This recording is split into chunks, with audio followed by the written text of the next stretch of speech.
Assalamualaikum warahmatullahi wabarakatuh. Kami dari kelompok 2 yang beranggotakan saya sendiri Naila Nur Aizkia dan kedua rekan saya Anggi Dewi Nur Cahyani dan Dika Ratu Anissa akan memaparkan mengenai dataset dari Bank Telemarketing. Dan pemaparan pertama akan disampaikan oleh Dika Ratu kepada Dika Ratu Anissa, dipersilakan. Yang pertama ada data collection. Data collection adalah proses sistematis untuk mengumpulkan dan menganalisis informasi. Nah, di sini ada about data. Jadi data yang digunakan pada penelitian ini adalah data Kaggle yang berupa telemarketing dari suatu bank. Jadi promosi ini dilakukan lewat telepon untuk menawarkan nasabah membuka deposito di bank tersebut. Jika setelah nasabah mau membuka deposito, maka nasabah tersebut diberi label yes. Dan jika tidak akan diberi label no. Nah, pertama menggunakan pustaka Pandas dan Nampi. From Google Collect Import Drive. Jadi di sini menggunakan Google Colab yang diimport dari Drive. Nah, di sini masuk pada read data yang sudah tadi saya sebutkan. Lalu pada explore data menggunakan df.head. Ini adalah standar. Jadi fungsi ini akan mengembalikan 5 baris data teratas. Jadi indeks dari 0 sampai 4. Lalu di sini ada jenis datanya. Lalu menggunakan perintah df save mengspesifikan bahwa data prep tersebut memiliki struktur yang terdiri dari 41.215 dan ada 21 kolom.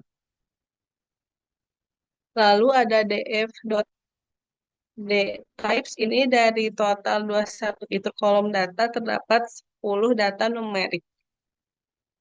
Lalu ada df describe ini untuk kolom age, campaign, employee, Uborim, cons, dan lain-lain. Lalu di sini masuk pada data DF unit. Di sini output menghasilkan sebuah series di mana indeksnya adalah nama kolom dan nilainya adalah total elemen. Jadi pada kolom tersebut eh, ada elemen yang unik. Jadi di sini memahami variasi dan kompleksitas setiap fitur, khususnya dalam mengidentifikasi variabel kategoris dan mengevaluasi distribusinya. Lalu ada cek kolom age dengan perintah describe dan plot numerical distribution. Jadi perintah ini digunakan untuk melakukan analisis distribusi data numerik secara visual. Jadi di sini contohnya keluaran yang ditampilkan menyajikan analisis distribusi data numerik. Lalu pada cek kolom job memakai perintah unik untuk menampilkan semua nilai unik. Jadi contohnya di sini ada df job dot unique. Jadi keluaran yang dihasilkan adalah array nampi yang berisi daftar kategori pekerjaan yang distinct atau berbeda. Lalu di sini ada df job replace admin ini untuk mengganti variabel job menjadi admin. Lalu pada cek kolom job menggunakan value counts. Jadi setelah dilakukan replace diganti dengan admin. Lalu untuk mengecek kolom marital menggunakan perintah unique dan value counts. Jadi perintah value counts ini untuk melihat kategori apa saja yang ada, mengetahui jumlah kemunculan tiap nilai, dan mendeteksi data tidak valid atau unknown atau noise. Jadi contohnya di sini menggunakan variabel marital. Jadi keluaran yang dihasilkan adalah sebuah array yang memuat seluruh kategori distinct yang berbeda dengan perintah unik. Lalu perintah value cons ini untuk menghitung frekuensi absolut dari setiap kategori unik. Nah, di sini ada check column education dengan perintah value cons ini untuk mengkalkulasikan frekuensi absolut atau jumlah total kemunculan dari setiap kategori tingkat pendidikan yang unik. Lalu cek kolom di pop juga.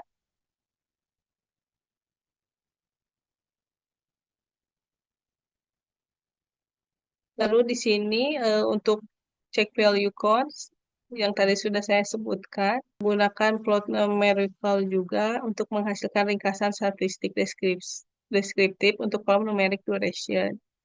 Lalu ini untuk mengecek kolom campaign, mengecek reviews, masih menggunakan perintah describe dan plot numerical, perintah eh, analisis kolom kategorikal yaitu pertama menggunakan dot unique dan kedua menggunakan value counts.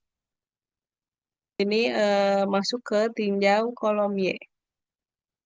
Jadi metode value counts ini menyajikan distribusi frekuensi untuk variabel target Y yang menunjukkan adanya ketidakseimbangan kelas. Jadi di mana kategori no mendominasi dataset dan kategori yes lebih sedikit.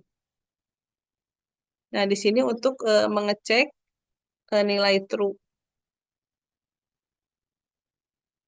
Jadi untuk mengalkulasikan distribusi frekuensi relatif untuk variabel target atau Y. Nah, di sini masuk pada data cleaning dengan perintah df duplicate sum. Ini untuk metode berantai yang digunakan untuk mengidentifikasikan dan menghitung jumlah baris yang duplikat. Nah, di sini ada perintah df.drop duplicates, keep plus, dan reset index. Jadi berfungsi untuk mengidentifikasikan dan menghapus baris-baris duplikat. Lalu keep list ini untuk menginstruksikan untuk mempertahankan kemunculan terakhir dari setiap set baris duplikat. Lalu selanjutnya reset index ini dieksekusi pada data frame yang telah bersih untuk mengatur ulang indeksnya menjadi urutan integer. Nah, ini untuk imputasi kolom X. Jadi ini untuk menghitung frekuensi kategori pekerjaan job pada entry yang memiliki nilai usia yang kosong. Nah, ini fungsi tersebut digunakan untuk menghitung dan mengembalikan rata-rata usia yang telah dibulatkan. Nah, ini perintah dflog ini berfungsi untuk mengisi nilai usia yang kosong. Nah, pada unknown data ini dipakai untuk mendeteksi dan membersihkan data kategori yang hilang atau tidak valid dengan perintah value cons. Lalu dengan perintah value cons normalize true ini dipakai untuk melihat nilai proporsi setiap kategori dalam kolom tersebut. Nah, ini mengecek job, kolom job marital,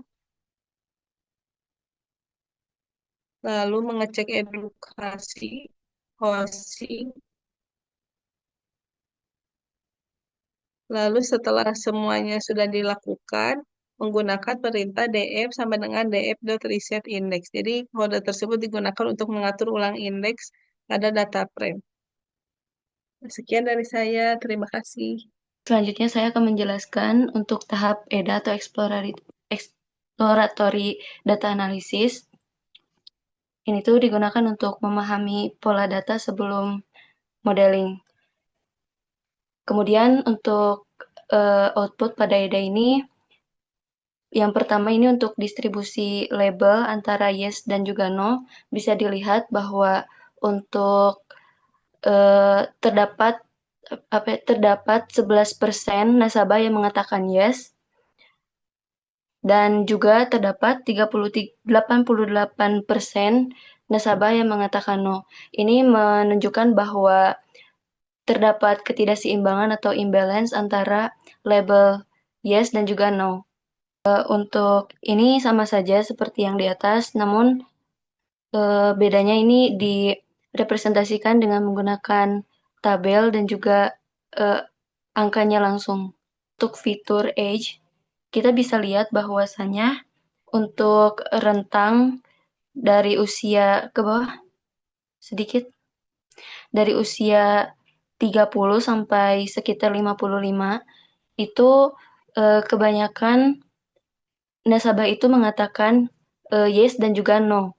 Sedangkan untuk rentang usia sekitar 60 sampai 90 itu rata-rata mengatakan yes atau membuka deposito. Ini untuk fitur job. Jadi bisa dilihat bahwasannya untuk fitur job ini pekerjaan yang seringkali membuka dan juga menolak membuka deposito itu ada pada pekerjaan admin. Ini bisa dilihat dari persentase pada admin ini yang paling tinggi di antara pekerjaan yang lain.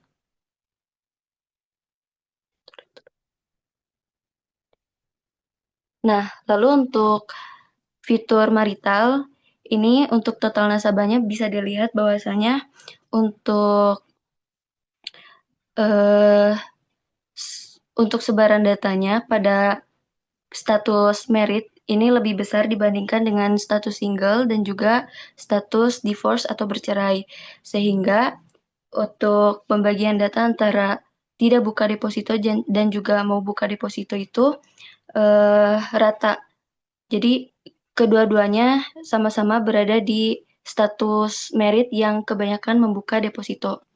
Disusul dengan status single dan juga yang terakhir itu yang paling sedikit adalah status bercerai atau divorce. Untuk fitur day of week, distribusi pada hari dalam seminggu ini rata-rata dilakukan pada saat weekday, yang mana sebaran datanya itu rata antara hari Senin sampai dengan Jumat.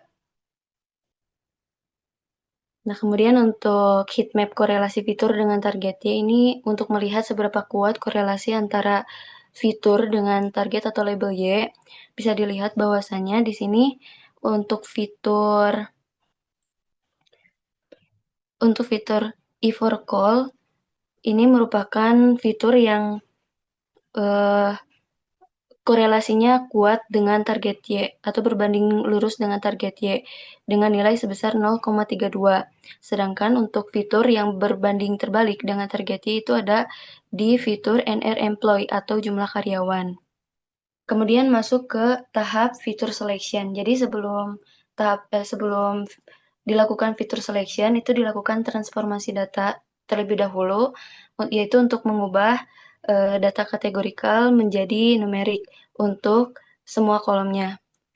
Kemudian masuk ke fitur selection, yang mana pada fitur selection ini bisa dilihat bahwasanya apabila si fitur yang berhubungan signifikan dengan targetnya itu di bawah 0,05,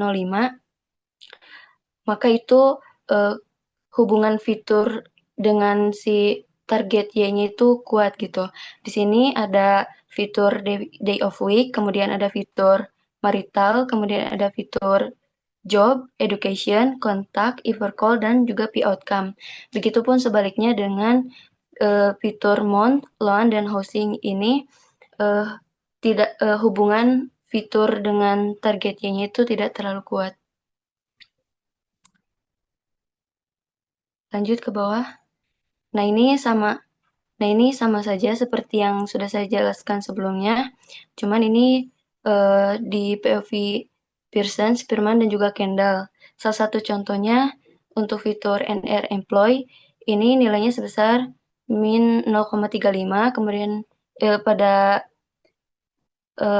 Pearson, kemudian untuk Spearman ini sebesar 0,28 dan untuk Kendall sebesar 0,25. Sekian yang bisa saya jelaskan. Selanjutnya di sini ada mengenai persiapan modeling dan di sini juga ada drop X dan berisi seluruh fitur yang independen variabel dan juga yang Y-nya yang dependen. Excel ini akan menampilkan 5 fitur utama yang sebelum nantinya akan dilakukan proses encoding. Lalu di sini ada label encoding dan akan dilakukan tahap encoding. Tahap encoding ini dilakukan untuk mengubah data kategorikal dalam kolom education seperti high school, university degree menjadi nilai numerik agar dapat diproses. Nah, karena model tidak bisa mengolah data dalam format string, maka dari itu digunakanlah menjadi numerik dan dibuat dalam sebuah mapping berupa direktori yang berisi pasangan kategori dan angka yang mempresentasikan tingkat pendidikan tersebut. Oke, selanjutnya di sini ada proses one hot encoding untuk beberapa kolom kategorikal agar dapat digunakan dalam model machine learning. Nah, pada kolomnya seperti job, marital, housing, nilai datanya masih berupa kategori teks sehingga perlu diubah menjadi variabel numerik. Dan one hot encoding ini bekerja dengan cara membuat kolom baru yang setiap kategorinya lalu mengisikannya dengan nilai 0 atau 1 sebagai penanda apakah sampel tersebut termasuk kategori dari tersebut. Nah, hasilnya ada di bawah.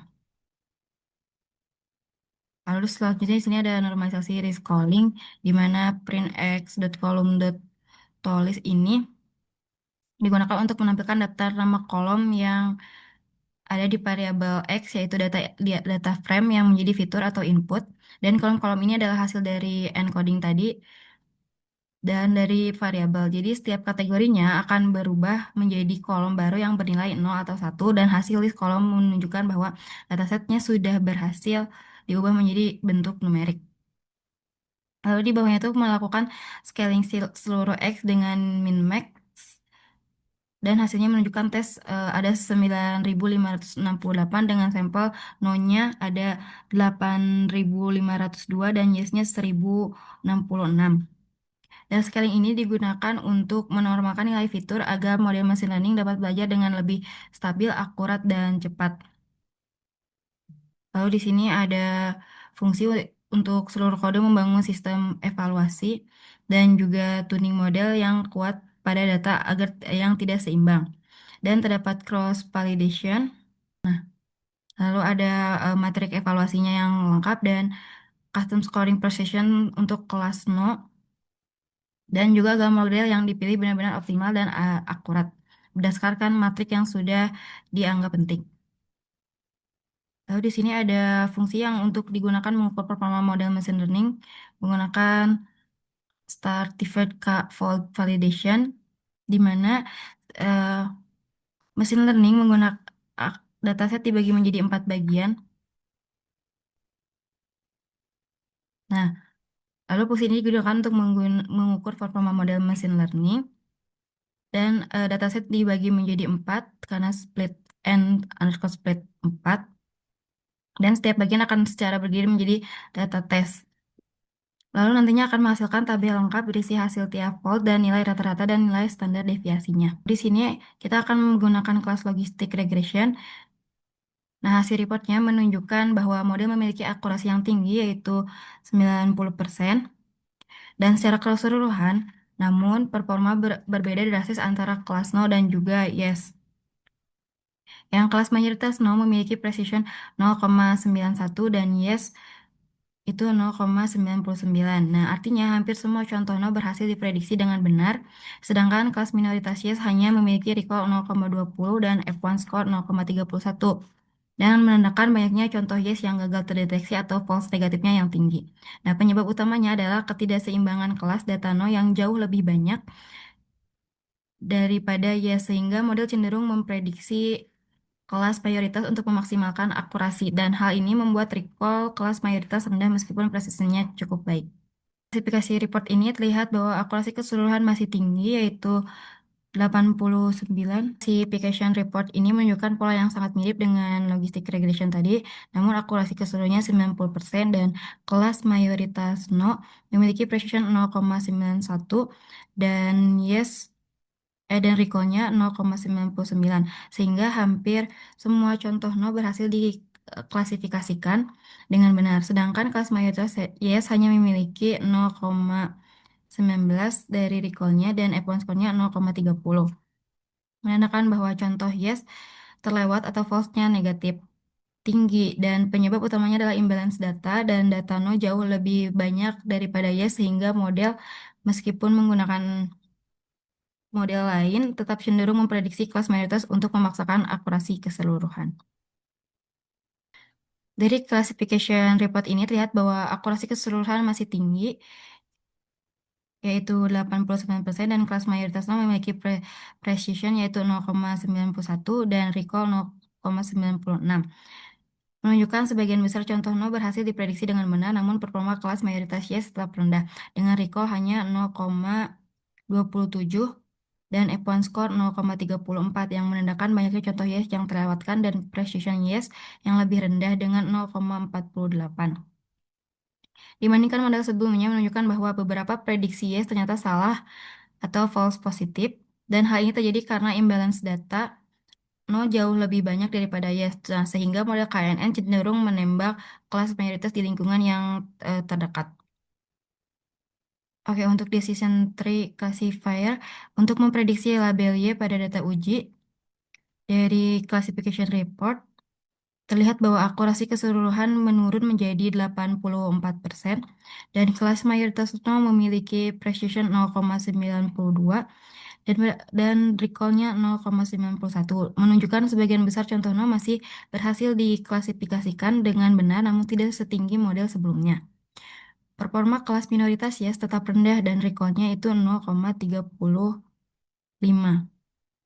dan F1 score-nya 0,33, menandakan banyak contoh yes yang salah diklasifikasikan meskipun sedikit lebih baik dibandingkan model KNN dalam recall dan precision yes yang rendah yaitu 0,32 menunjukkan banyaknya prediksi yes yang ternyata salah atau false positif tinggi dan penurunan akurasi dibanding model linear sebelumnya yang terjadi karena decision tree mudah overfit pada data training dan sementara dispersi kelas sangat tidak seimbang karena kelas mayoritas no mendominasi dari prediksinya.